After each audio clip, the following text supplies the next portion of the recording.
need more creators, less consumers. We need more creators, less consumers.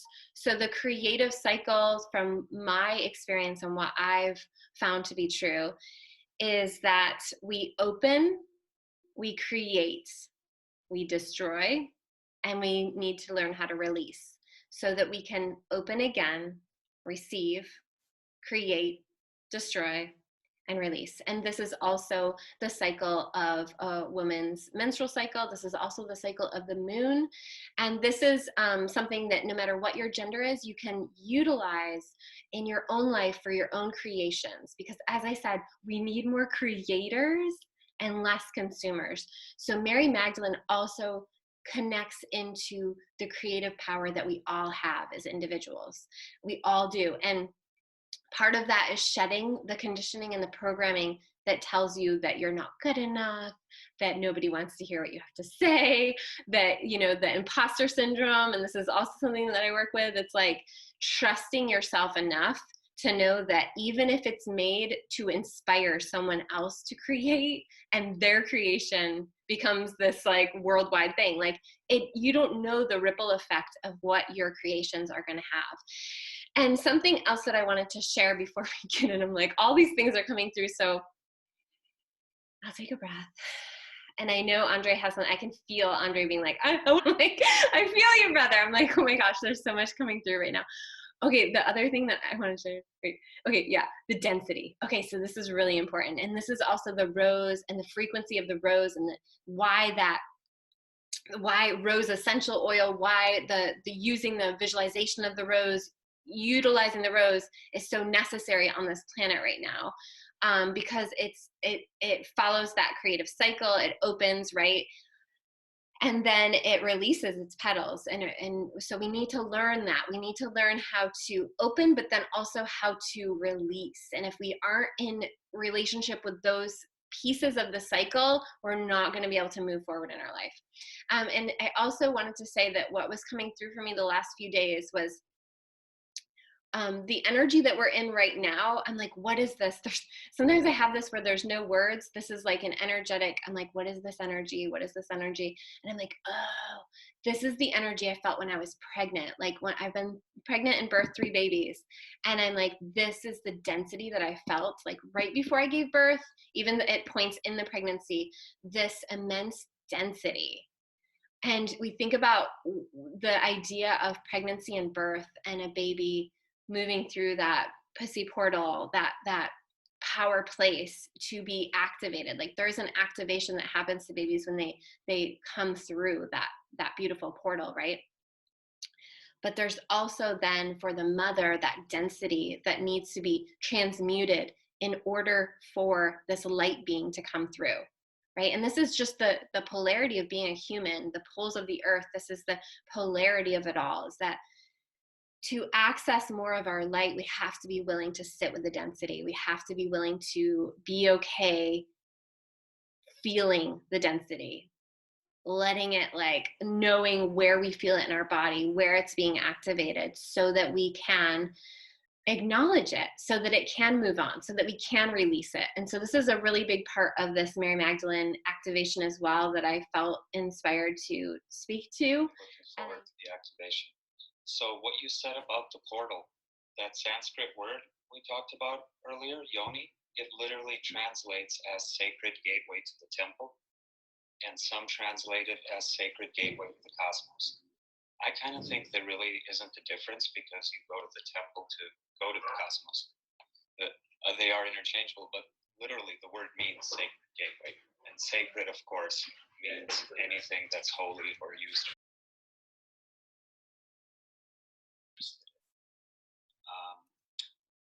He was a special man. He was very carefully chosen and vetted to be her companion and sperm donor.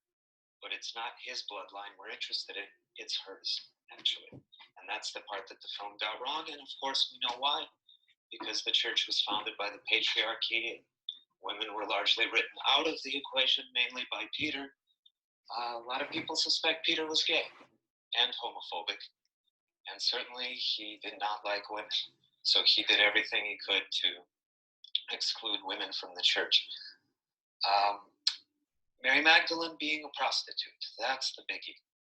I've spoken with several Bible scholars, including a very renowned one at Cambridge University in England. Nobody can find me the passage in the Bible that says that she's a prostitute. It's not in the Bible. It's something that the priesthood teaches and perpetuates, but it's not actually in the Bible or in any authoritative text that we've been able to find.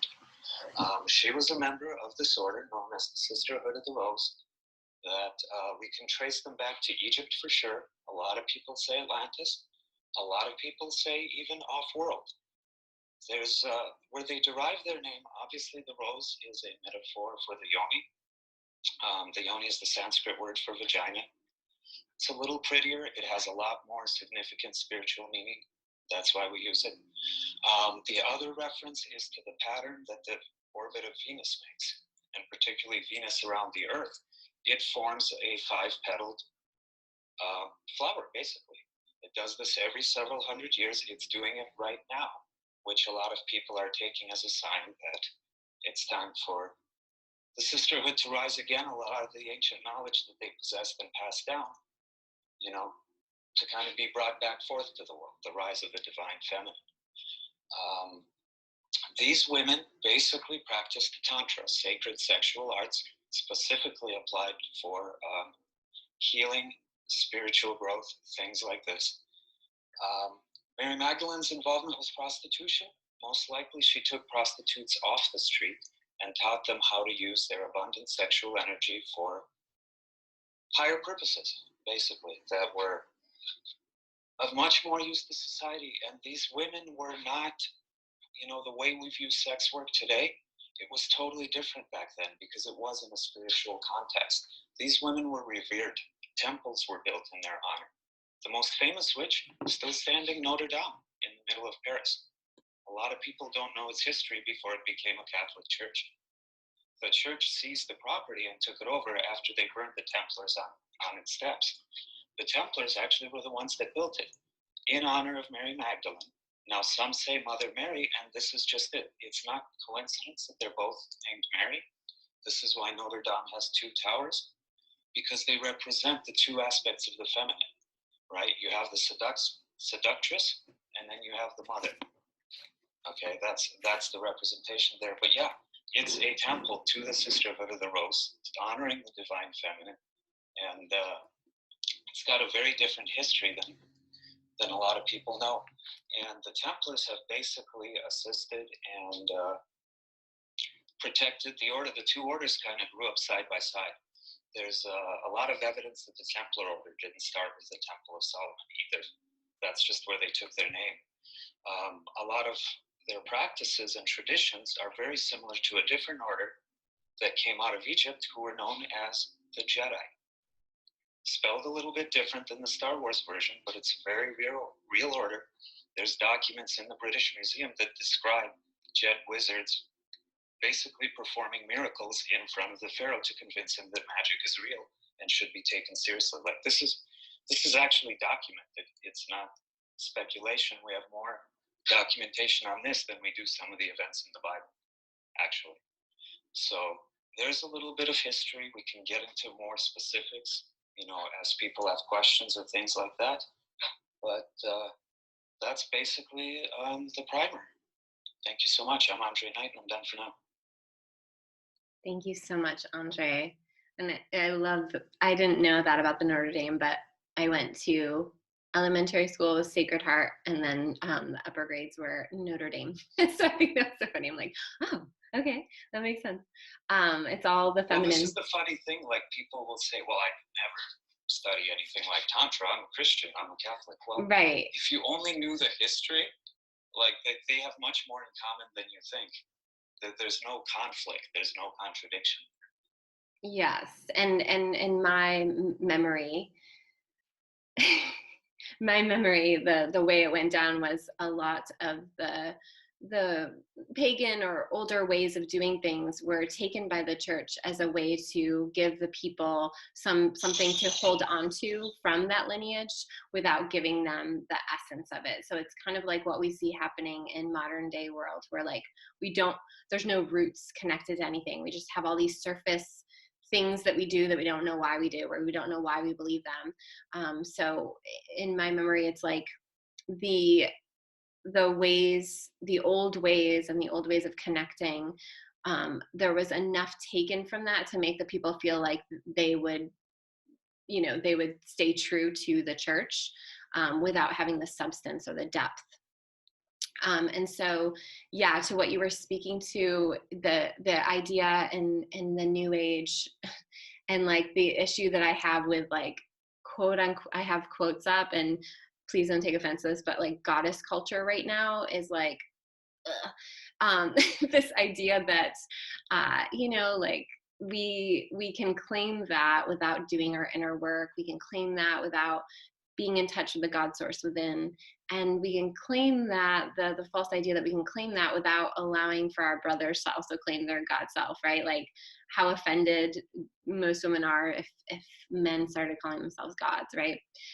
And at the same time, we all do have that God source within. We all do. When we talk about bloodlines, we're really, to me, we're talking about the DNA being awakened. We all have access to this DNA being awakened. And this is what I feel like is really the awakening process, is activating and aligning ourselves with that Christ consciousness, that Mary Magdalene consciousness that is within every single one of us. All sentient beings have it. And one other thing, when we were talking about, the sacred prostitute, it's like, yes, there were sacred prostitutes. Yes, there was a purpose for that lineage or that way of doing things, but that is not the Mary Magdalene energy. That is not, that is nullifying. That's actually like what I see happening now, where we talk a lot of talk about the balance of masculine and feminine energies. We talk a lot of talk about women having equal rights, but then you'll see in rooms like this, not this one, but in other rooms, women totally shying back and letting men totally take the stage. And the Mary Magdalene energy is like, there is wisdom within the feminine and the carriers of the more feminine energy that needs to be heard. And like Andrei was saying, is being activated and awakened right now. And as an astrologer, following the path of Venus, what Andrei was saying about the rose and Venus, and also the energy of the rose, the I forget the exact hertz that the frequency of the rose vibrates at. Does anyone else know that exact frequency? I can look it up. There's a certain frequency that the rose vibrates at. So even by like putting your face in a rose, you're literally bringing your energy up to that level. So before I move on to like how I work with the roses and the activation, I would love to hear if anyone on the stage, but specifically first checking in with Melissa and Carla, if they have anything they want to share based on what was already said or your own thing. And then I would love to open it up to anybody else before I get started. Hi, thank you, Abigail. Yes, my relationship with Mary Magdalene deepened when I went on the journey through the Sophia Code and really met the Sophia Christ consciousness in all of the embodiments. And the message of the divine mother, the divine feminine, the cosmic mother, that sacred, powerful force of the feminine came in very strongly back in 2019 and was receiving so many messages of reclaiming our sovereignty, right? But it was by going through, I was taken through the darkest of the dark to get there. And I felt this power come through me of this life that we have vowed to live, albeit subconsciously for many of us, has got to go.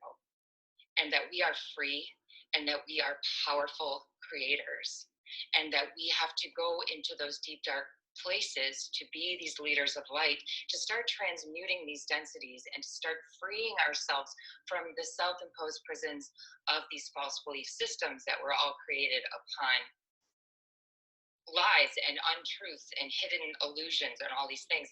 And so, yeah, right now, I'm just feeling so lit up because I too feel like it's time. It's time. These messages have been coming in for so long, and the time is now to truly activate our voices and to not be fearful for standing for what we believe in, for what we know, even though we might not even have words to speak it. It's this deep knowingness that we are safe. And it's by going within and creating this balance and harmony within our own hearts, connecting our minds, our hearts, and then releasing this through our voices, when we can start making some amazing changes in this world. So thank you so much. I will pass the mic. Thank you, Melissa. I'm so grateful to have you here. Yes, yes, yes, yes, yes. I love it. And Carla, are you okay? Also, Jude sent me. It is. I love that people can send messages now. 320 megahertz, the rose frequency. So I love that. Thank you so much, Jude. And Carla, did you have anything that you wanted to add before we get started with activation and opening it up to anybody else? I just wanted to say thank you for doing this, and I'm just here to hold space and be in full support. And you know, when I got started on this journey, I too was Catholic, then I became born again Christian, and I was very heartbroken to find out I couldn't become a priest because I just loved Jesus. Jesus was my friend, and so I love the stories that both Catherine and you, Abigail, shared. But the rose has always been something very sacred to me. Because I came into the understanding when I was young that the Blessed Mother and Mary Magdalene held a space of helping one to peel back the layers of trauma and hurts. And then as I progressed on my journey, I got in touch with Saint Germain, and I teach about the violet flame and transmutation. But the awakening that we're all experiencing, I just want to reinforce that, yes, we go through the dark night of the soul, but when you lean on your friends and you lean on people that are around you, it's easy and it can be done with grace. So within all of us lives the warrior goddess and lives the warrior masculine. And when we merge those two energies together with Christ consciousness, we're unstoppable in that love and grace that we all have. So as you all awaken and you accept this activation that, you know, is such a blessing to be a part of, just know that you're opening up, that bud of that rose is opening up, and inside of you, you'll receive your gifts and your symbols that will help you and that you will be able to take with you and use in your work and use in the things that you do. So with that, I am done. I'm complete. And I love you and I love everybody that's here today, and I'm just holding space, and thank you. Thank you so much, Carla. You're such a beautiful soul, all of you. I'm just so grateful. I'm like sitting here just like, I'm just so happy to be in the room with all of you. Okay, so if you want to place your right hand on your perineum, if you feel comfortable, if not, totally fine. Placing your left hand over your heart, and say to yourself for just a moment, I am a divine creator. This can be in your mind's eye. You could say it out loud, whatever you feel inspired. I am a divine creator. And we're working with highest good and highest good only. We are going to call in the essence from highest good of Mary Magdalene. And what you're going to see in your mind's eye, if you're a visual person, is that beautiful, beautiful sacred geometry, that beautiful web of golden creator substance. And there is this beautiful red energy encased in it. So this beautiful red, it's almost like a bubble, comes around you, cradling you in this divine, Mary Magdalene energy. Take a deep cleansing breath. Know that you are safe. From your roots, imagine beautiful, strong roots going down to the center of the earth, pulling up whatever you need in this moment to make you feel safe and surrounded and supported by Gaia, by Mama Earth energy. Feeling this beautiful red energy, this sacred geometry full of divine knowledge, wisdom, strength, truth, and love surrounding you, supporting you in this moment. Allow yourself to receive from your roots any of this wisdom, any of this knowing, any of this remembering that is important to you in this moment and from here on forward, knowing that you will receive whatever you need to. Breathe all the way down into your roots. Breathe all the way down into your belly. Exhale any density. And we'll do that a few times. Breathing in all the way down to your root. Love, wisdom, strength. And with the exhale, release the density. Release the density.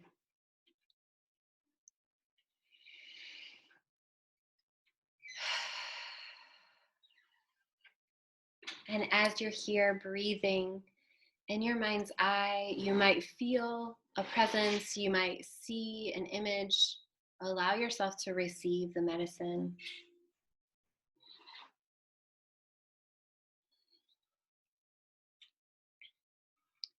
Out in front of you, arm's distance away, shines a beautiful red rose. It is in a soap bubble. It is fully flourishing, and it is magnetized.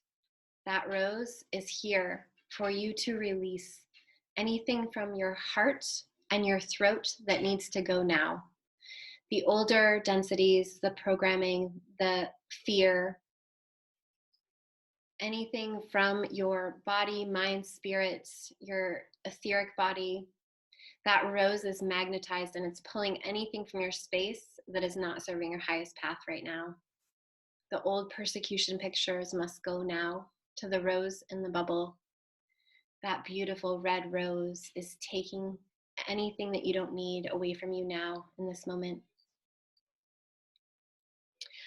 You're going to pop that beautiful bubble and let it fall to the earth. Mama Earth is that great recycling center. She takes what you don't need anymore and she makes something beautiful from it, just like you can. We'll do one more beautiful red rose. This time we're going to put it out behind us, outstretched 3 to 6 feet. A beautiful red rose in a soap bubble. It is magnetized. It is now going to pull anything from your space that is not serving your highest good, from your past, from past lifetimes, from persecution, from victimhood, from shame, from guilt, from fear. It is magnetized and it's pulling all of this out of your space. The non-self energy must go now to the rose in the soap bubble. And then go ahead and pop it away from you, letting it fall to the earth and be recycled into something more beautiful. In this present moment, breathe, inhale into your heart. Allow yourself to feel the levity, knowing that you can access this at any point in your day, any point in your week. Feel the spaciousness through your throat, through your back, through your shoulders. Up above your head, you're going to imagine a beautiful golden egg. This egg is so vibrant and so full of potential. You're going to call your energy back from any places that are not the present moment, calling your future self back, calling your other timelines back to this present moment, calling all of your energy back into this beautiful golden egg, calling it back from people, from places, from situations, from the internet, from places and spaces where you knowingly or unknowingly gave your power away or it was taken from you. You're calling it all back into this beautiful golden egg and you're resetting it all in present time. and ease and bliss and love and creativity and health and well-being and truth and dignity and grace and strength. And as you reset that beautiful golden energy, you're going to imagine that golden egg cracking open and this beautiful creator substance that is you, that is your chi, spilling back in from the crown of your head all the way down your body, your whole front, any of the places and spaces that you cleared, your throat space, your heart space, the back of your heart, the back of your throat, the back of your head, your heart, all of your organs, your front, your back, your womb space, your root, your hips, your legs, your feet. You no longer have to carry anything that is not yours to carry. You now get to be in your full shine and your full permission to be. And as you feel this energy returning to you, imagine whatever color feels most vibrant to you right now in this moment. This is your chi just for now. And you're going to let it get brighter and bigger and shine out from your heart, from your womb space, from your roots. Let yourself feel your own energy expand into the room a little bit more. Coming into present time, feel this expanded version of yourself and anchor that into the present. Anchor that into your knowing that you can get bigger, you can take up more space. We need you and we want you.